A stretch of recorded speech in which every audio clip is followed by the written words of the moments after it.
Kasi mga kababayan, 'di ba nag-meeting nga si ano, 'di ba nag-meet kanina si PBBM at saka si, former VP, now Mayor Leni Robredo.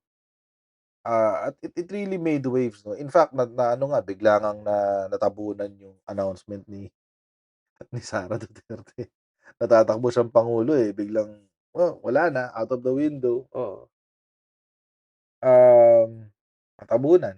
Eh, ngayon ang pinag-uusapan na is yung posibilidad na baka itong si Leni Robredo, eh, maipagtulungan sa administration para in 2028, eh, tawag dito, maipag-ano, mapigilan ang posibleng return of the comeback ng Duterte sa national politics. Um, Again, personally ako tingin ko diyan, it's a 60-40 chance. 60% na hindi siya mananalong bise, 40% na oo, posible. But of course, I'm looking at it from the present perspective. Yung ngayon pa lang yun, sa ngayon. Ang feeling kasi wala pang ano, eh, wala pang ano, eh, ah, lumulutang na viable candidate. Siguro hindi pa siya lulutang. Mm, hindi pa siya lulutang. Tagal pa yun. Kung sino man yung viable candidate na yun, matagal pa yun. Pero mga kababayan, hmm, pero mga kababayan, eto ngayon ang bagong ano, direksyon ng mga DDS and, nakakatawa kasi ano ba sila, dahil nag-meet si PBBM at saka si Leni Robredo. Ano bang dating sa kanila? Nag-ano, nate-threaten ba sila kay Leni dahil all of a sudden bigla ng tinawag na balimbing? Oo, bigla raw ng tinawag na balimbing si Leni Robredo, nagulat ako, eh. Oo, at mga kababayan, hindi ko pinagtatanggol si Leni Robredo. Oo, hindi ko siya pagtatanggol. Ang akin lang, bakit niyo tinatawag, it's like the pot calling the kettle black, 'di ba? Parang tinawag niyong balimbing si Leni without realizing na si Sara mismo balimbing din. Mm. Actually, hindi lang si Sara, buong pamilyang Duterte balimbing din. Mm, buong pamilyang Duterte, balimbing, 'di ba?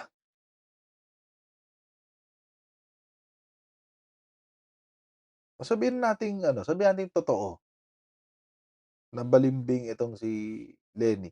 Sabihin nating totoo na kain-suka daw si Leni. Wait lang, anong tawag niyo sa mga Duterte,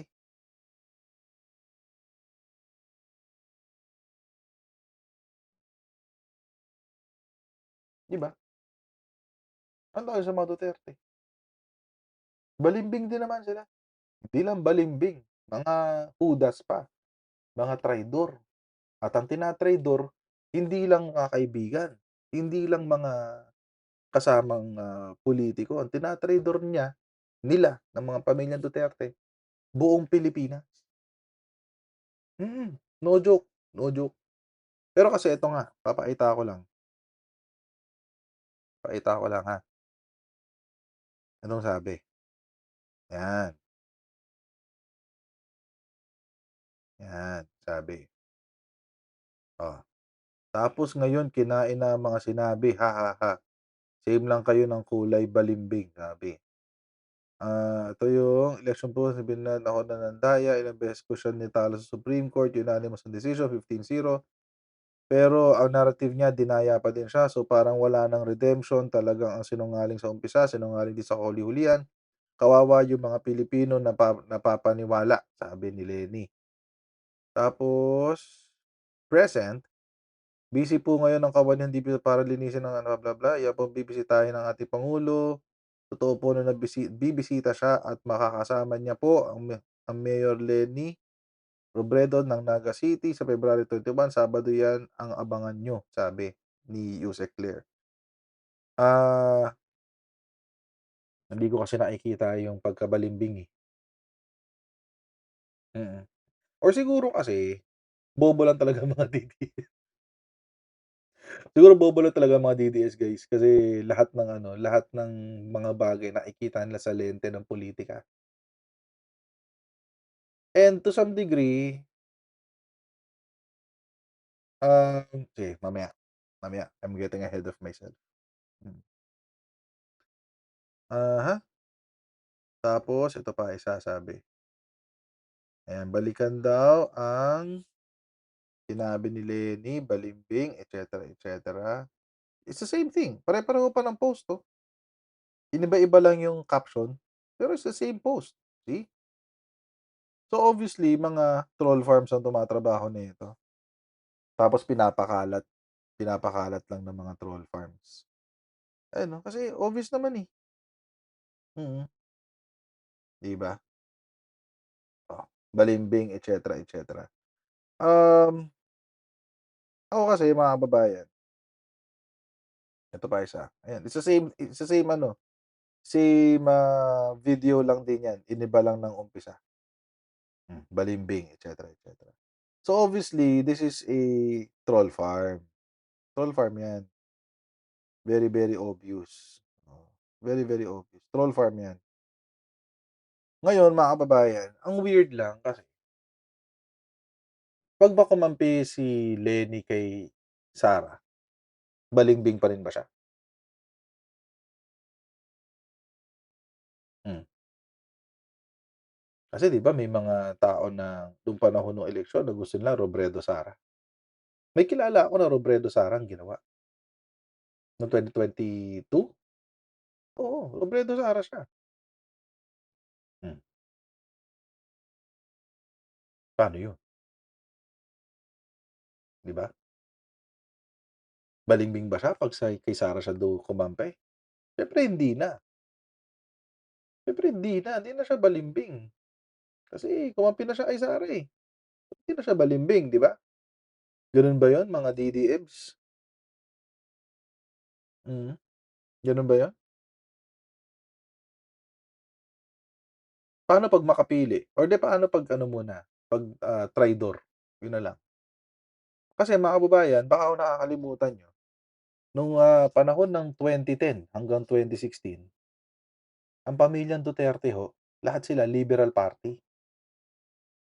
Mm, magkakakampi sila noong 2010 hanggang 2020, hanggang 2016 practically, 'di ba? Hanggang 2016, mm. Sila yung magkakakampi. Hmm, no joke, no joke. Baka nakakalimutan niyo, i-Google niyo yung panahon na nangampanya si Pinoy sa Davao City. Makikita niyo yung picture nila. Tight, tight. No joke, legit. Tapos anong ginawa ni Digong nung siya ay nahalal na presidente? Hindi pa pala hindi pa pala nahalal. Anong ginawa ni Digong para manalo siyang presidente? Binudol niya tayo mga loyalista ng Marcoses, binudol tayo. Mm. Ginamit niya yung legacy ni Apo Lakay, sabi niya, "Itutuloy ko ang mga naumpisahan ni former President Ferdinand Edralin Marcos." Oh, yun ang sinabi niya nun, eh. Itutuloy daw niya yun, 'di ba? Federal government, et cetera, et cetera.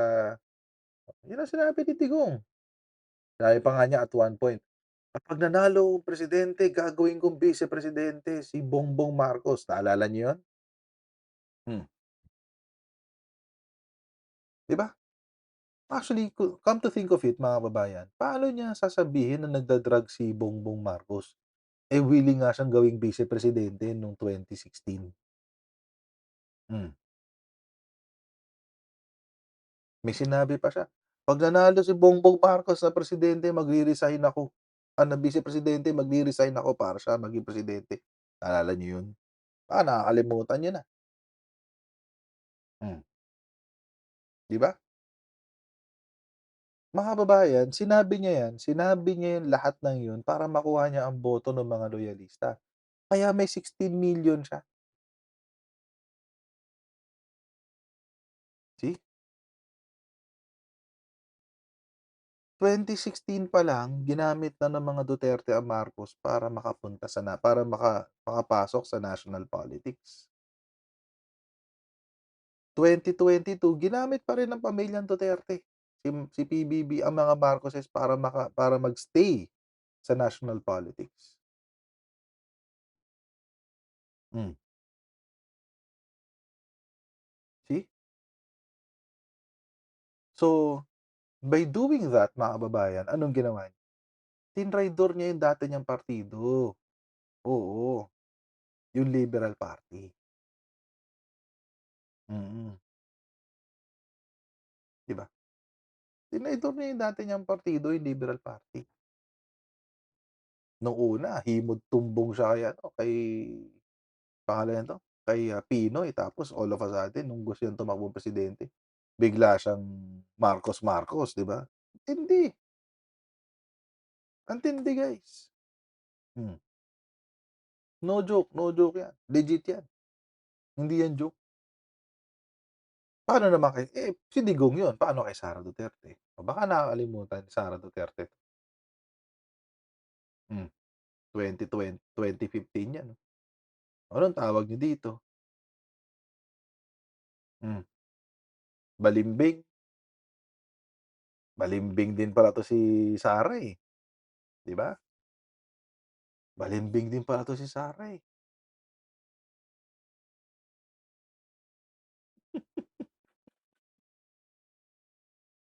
Balimbing pala 'to si Sara, eh, nung ano pala sila, nung, 2015. Eh, magkaibigan pala sila ni ano, ni Leni Robredo. Oh, magkaibigan pala sila, eh. Isang kaibigan, isang kaibigan, Mau. Lang libre yan, 10 million ang isa,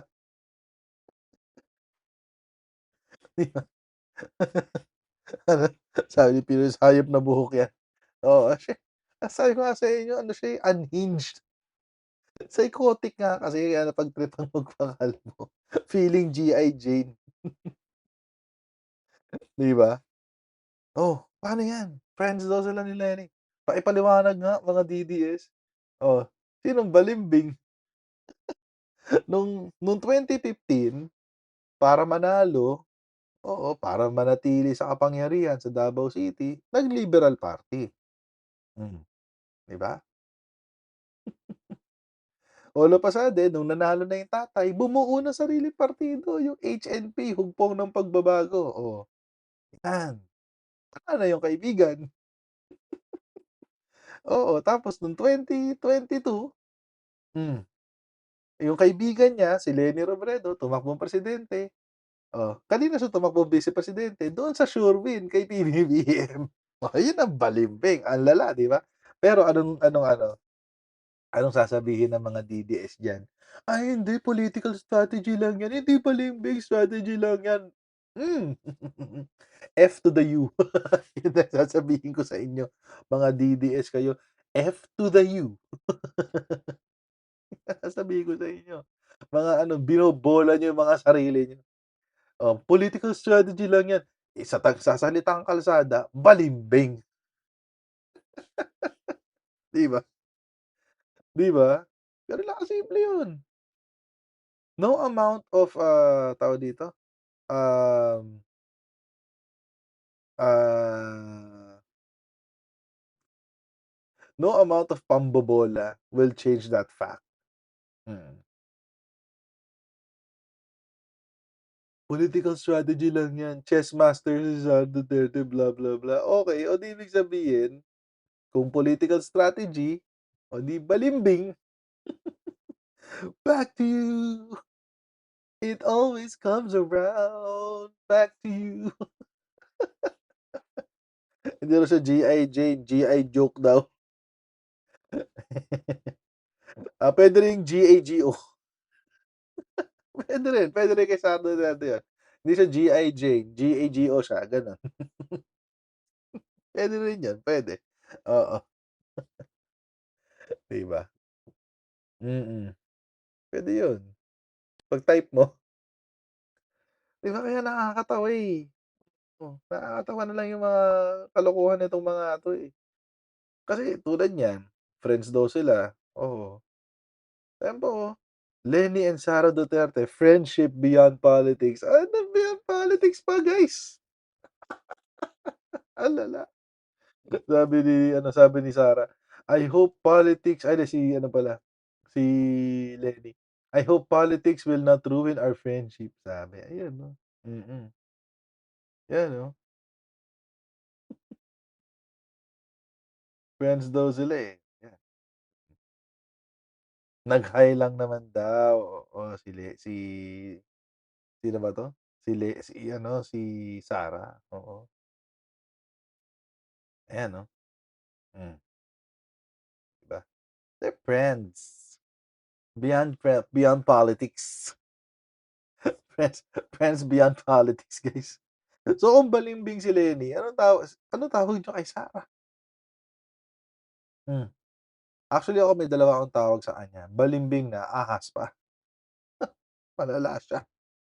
Ang lala ni Sarah ano, to sa lahat ng bagay, to almost anything, eh, she makes the worst out of it. Oo. And alam niyo mga kababayan, minsan nga iniisip ko na lang, paano pa kaya kukumbinsihin ng mga DDS ang mga sarili nila 'no, na okey si ano, si Sara Duterte. Kasi ang hirap talaga, eh. Mm, 'di ba? Gano'n, eh, ang hirap, eh. Mm. Ano ultra tito, 'pag tanggol mo pa, kinamusta lang, friends na. Kinamusta lang, friends na. Well, hindi naman ako yung kaibigan, eh. Tanungin niyo yung kaibigan. Alam niyo mga kababayan, sa'kin simple lang naman 'yan. Huwag ka kasi magtuturo, 'wag kayo magtuturo. Mm. Kasi like everything else, 'pag may sinabi ang mga DDS laban kay for example, kay President Bongbong Marcos, kapag sinabi nilang drug addict si Bongbong Marcos, eh, mababalikan sila. Paano sila mababalikan? Oh, 'pag sinabi nilang addict si Bongbong Marcos, nagsalita yung isa, si Rodrigo Duterte, oh, fentanyl feels like cloud 9. The fentanyls feel like cloud 9, guys. Gano'n, eh, oo. Ano pa ba?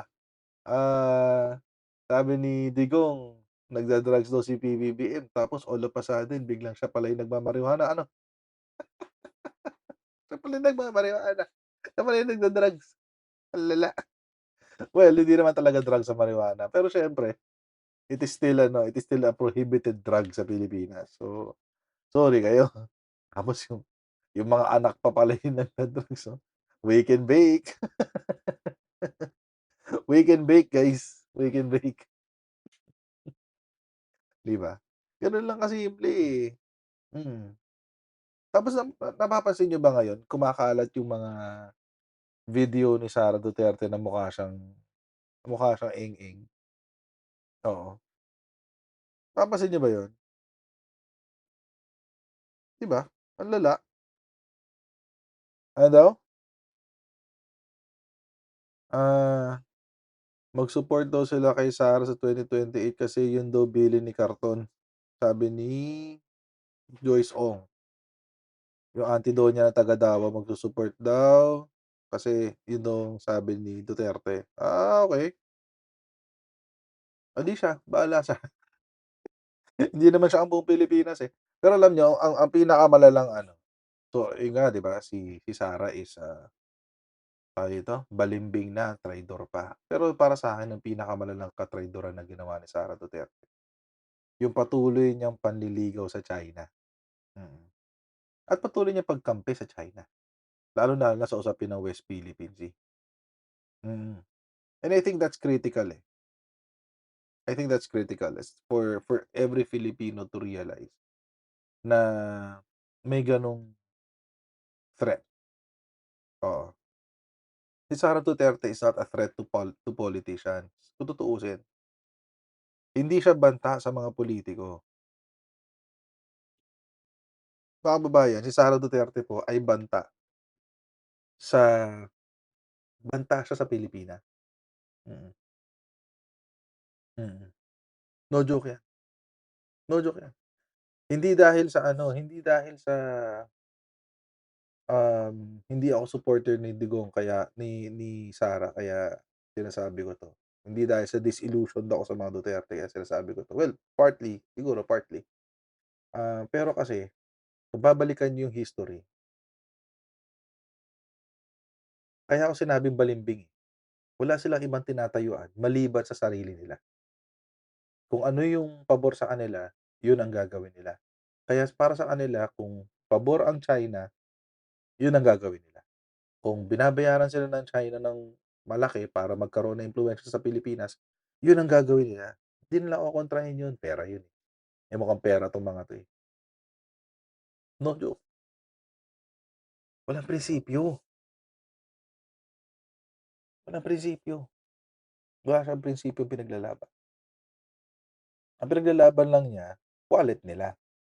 Kaya nga confidential funds pa more, China pa more,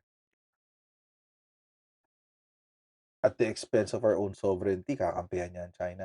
And I think that is the biggest ano, that is the biggest betrayal that Sara Duterte has committed and will commit, lalo na 'pag nahalal siya na bilang presidente. So, dapat talaga hindi siya maging presidente, guys, oo. Delikado ang Pilipinas 'pag siya naging presidente. No joke 'yan, no joke talaga, no joke, no joke. So, yun. So, mga kababayan, pasensya na po sa mga delays kanina, pero talagang tinotopak ang laptop ko. At, hanggang dito na lang po muna tayo. Babalik po tayo bukas sa ating susunod na Ghost Diary Live. God bless everyone and see you in our next Ghost Diary Live, guys. Alright, bye. See you everyone.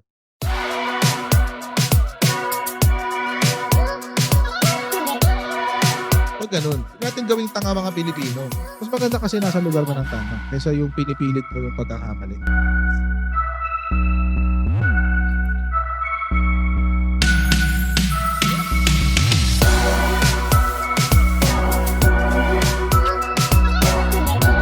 Are they willing to go that far?